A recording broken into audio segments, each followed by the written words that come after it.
யுஎஸ்க்கோ ஈரானுக்கோ போர் போகுதுன்னு எல்லாத்துக்கும் தெரியும். நம்ம அந்த நாட்டில் இருந்தால் நம்ம என்ன பண்ணுவோம்? நம்ம நைட்டு ஜாலியாக அம்மா அப்பா கிட்ட பேசி தூங்க போயிடுவோம். தூங்கிட்டு இருக்கிறப்ப ஒரு சத்தம் கேட்கும். நம்ம எழுந்துச்சு பார்த்தா ஒரே புகை மூட்டமாக இருக்கும். நமக்கு என்ன ஆச்சு ஏதாச்சும் எதுவுமே தெரியாது. வெளியே வந்து பார்த்தா எல்லாமே பற்றி எரிஞ்சுக்கிட்டு இருக்கும். சரி, நம்ம அம்மா அப்பாவுக்கு என்ன ஆச்சு பார்க்க போனால் அந்த நெருப்பில் நம்ம அம்மா அப்பா இறந்து கிடப்பாங்க. நம்மளால ஒன்றும் பண்ண முடியாது, அழுவதான் முடியும்.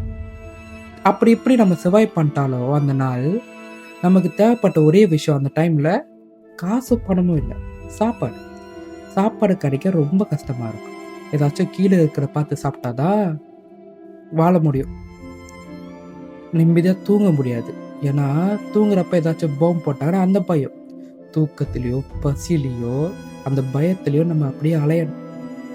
2 கண்ட்ரி ஈகோனால பாதிக்கப்படுறது என்னமோ நம்மள மாதிரி சாதாரண மனுஷங்க தான்.